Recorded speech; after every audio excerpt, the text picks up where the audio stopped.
ماں کے بیٹے اس قوم نے مجھے ضعیف کر دیا اور قتل کرنے تک آئے ہیں، میں قتل سے نہیں ڈرتا جس طرح امام نے کہا، لیکن میں تیری اولاد سے ڈرتا ہوں کہ کہیں مقتول نسل نہ ہو جائے،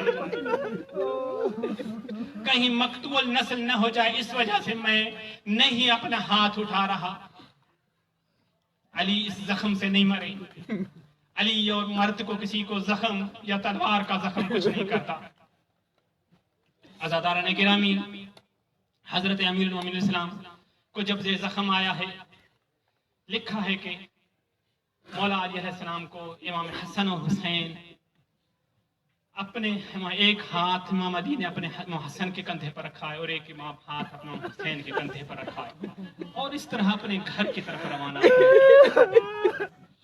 روایات کے لفظ ہیں، سب شیعہ روایت میں آپ چاہتے تھے، امام علی جب دروازے پر پہنچے ہیں تو حسن حسین کہتے ہیں اب تم دور ہو جاؤ، میں نہیں چاہتا کہ مجھے میری بیٹیاں دیکھیں کہ ایک ہاتھ تمہارے کندھے پہ ہے اور ایک ہاتھ حسین کے کندھے پہ ہے، علی کو اس حالت میں نہ دیکھیں۔ اس طرح سے دروازہ کھولنے لگے ہیں اور اندر داخل ہونے لگے ہیں۔ مولا علی علیہ السلام نہیں چاہتے کہ جناب علی کو زینب اور کلثوم اس حالت میں دیکھیں۔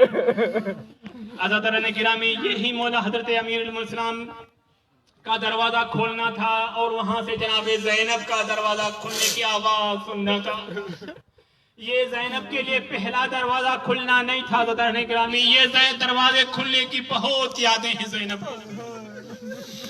عزاداران گرامی، ایک دن یہ دروازہ کھلا تھا کہ خبر آئی تھی کہ جناب رسول اکرم صلی اللہ علیہ وسلم دنیا میں سے چلے گئے ہیں۔ دروازے کھلنے کی اچھی یادیں نہیں زینب کو۔ ایک دن یہی دروازہ کھلا تھا لیکن کھولا نہیں گیا تھا، آگ سے جلا کر گرایا تھا۔ زینب اب چند سالوں کی تھی، دیکھا کہ ماں کی کیا حالت ہو رہی ہے اور باپ کی کیا حالت ہو رہی ہے۔ یہ دروازے کھلنے کی اچھی یادیں نہیں ہیں زینب کو۔ ایک دن دروازہ کھلا تھا، دیکھا تھا کہ حسن کا جنازہ تیروں سے یہ دروازے کھلنے کی عادتیں زینب کو اچھی نہیں لگتی۔ ایک رات کو دروازہ کھلا تھا، امام حسین جلدی سے آئے تھے، زینب سامان باندھو، زینب سامان کو باندھ لو، رات کے پیٹ میں ہم سے یہاں سے نکلنا ہے، نانا کے مدینے کو ہم نے رات کے اندر چھوڑ دینا ہے۔ عزاداران گرامی، یہی دروازہ جب کھلتا ہے، اس دروازے کی آہٹ سے زینب ڈرتی ہے۔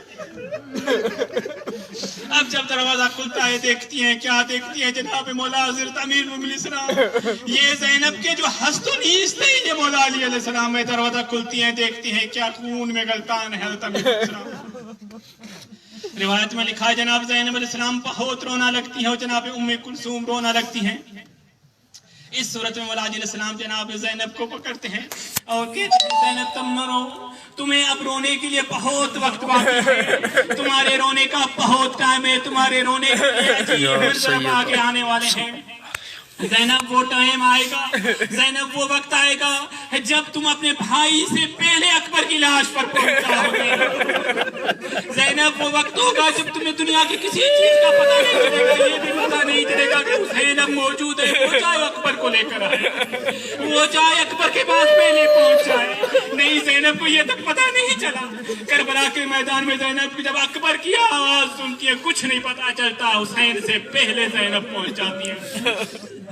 امام حسین کو بھی یہ تک پتہ نہیں چلتا کہ زینب ان سے پہلے اکبر تک پہنچ چکی ہے۔ روایات میں ہے جناب حسین السلام جب دیکھتے ہیں اکبر کی لاش پر پہنچے، دیکھتے ہیں زینب ان سے پہلے وہاں پہنچ چکی ہے۔ یہی وجہ ہے کہ حسین السلام کو لکھا ہے اکبر کی لاش وہاں بھول جاتی ہے، زینب پر اپنی آبا کے اوپر ابایا کرتے ہیں۔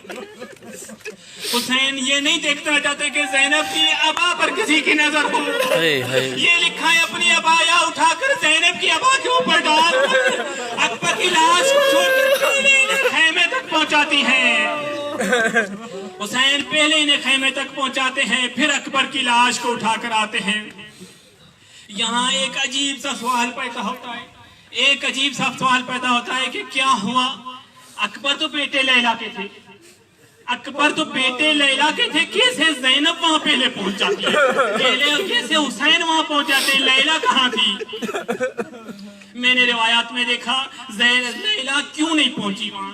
روایات کے لفظ ہیں جیسے ہی اکبر کی آواز پہنچی ہے، جیسے ہی اکبر کی آواز لیلا نے سنی ہے تو آنکھیں بند ہو گئی، کچھ دکھائی نہیں دیتا۔ روایات کے لفظ ہیں کہ یہ لیلا کبھی اس طرف نکلتی ہے تو خیمے کی ایک چیز سے ٹکرتی ہے، اس طرف جاتی ہے تو خیمے کے اس عمود سے جا کے ٹکر کھاتی ہے، اس طرف جاتی ہے تو خیمے کے اس عمود سے جا کے ٹکر کھاتی ہے، کیونکہ آنکھوں سے کچھ بھی نظر نہیں آ رہا، آنکھوں سے کچھ بھی نظر نہیں آ رہا کہ کیسے اکبر کی لاش پر پہنچے، آخر کیسے اکبر کی لاش پر پہنچے، کیسے یہ لیلا اکبر کی لاش پر پہنچے۔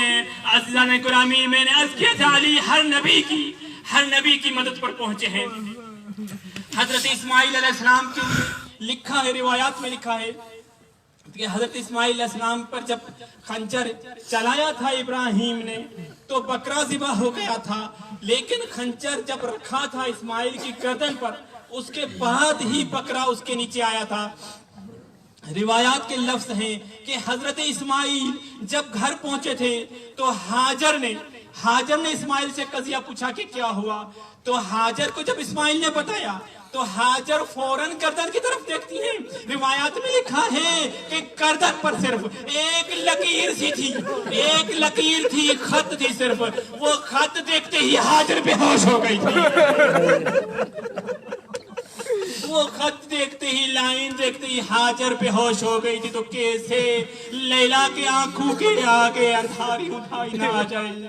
عزیزان گرامی، یہی علی تھے جو ہر کسی کی مدد کے لیے آئے تھے۔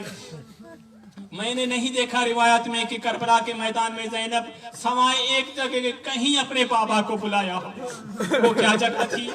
عزیزان گرامی سنیں گے کب علی کو پکارا ہے زینب نے کہ بابا میری مدد کو آؤ۔ روایات کے لفظ ہیں کہ جب آخری ٹائم تھا 11ویں کے دن، زینب نہیں چاہتی کہ کسی عورت اور بچے کو کوئی نامرد اونٹ پر سوار کرے۔ پتا ہوگا آپ کو کہ اونٹ کو سوار کرنے کے لیے کسی اور مدد کی ضرورت ہوتی ہے۔ زینب ہر عورت کو اونٹ پر سوار کر رہی ہے، اونٹ پر سوار کرتی جاتی ہیں، ہر بچے کو سوار کرتی ہیں، سب کو اونٹ پر جب سوار کر چکی ہیں، ایک مرتبہ زینب کیا دیکھتی ہے کہ اکیلی زینب ہی رہ گئی ہے، اور اب تک زینب کو پتہ نہیں تھا کہ میں کیسے اکیلی رہ جاؤں گی۔ ایک مرتبہ زینب کیا دیکھتی ہے کہ اس طرف سے خولی دیکھ رہا ہے زینب کو، ایک طرف سے ابن سنان زینب کو دیکھ رہا ہے، ایک طرف سے عمر بن سعد زینب کو دیکھ رہا ہے، کیا دیکھتی ہے کہ شبر زینب کی طرف آنے لگا ہے۔ عزیزان گرامی، اس وقت زینب نے نجف کی طرف منہ کر کے کہا یا